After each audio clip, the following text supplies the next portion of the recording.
Hello everyone. Now we are going to discuss fourth question of third internal paper, which is obtain normal equation and write algorithm for linear regression.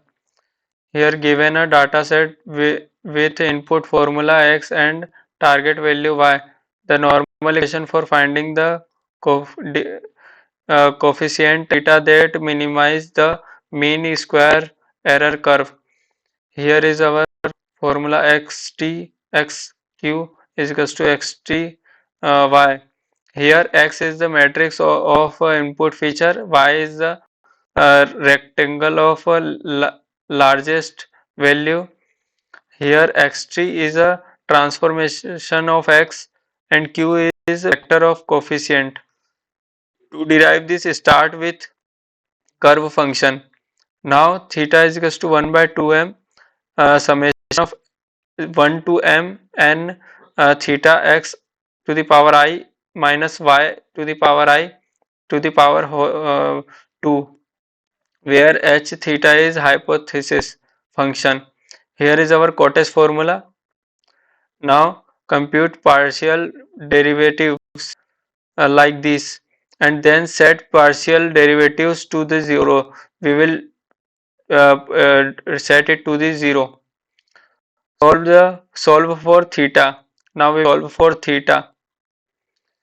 Now here is our algorithm. First start and then read number of data. Now we will start the loop I is equals to 1 to n. We will read xi to yi and then stop the I loop. Now initialize sum x is equals to 0 and x2 is equals to 0. Now sum y is equals to 0 and sum xy is equals to 0. Now step 5 is calculate required sum. For we will start the loop I is equals to 1 to n and we will increment sum x is equals to sum x plus xi and we will increment sum x2 and sum y and then sum xy. To calculate this, we will end this loop.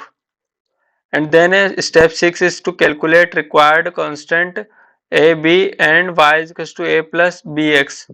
Now b here is our formula for b and here is a formula for a. Now display value of a and b and stop the loop. No, stop the algorithm. Thank you.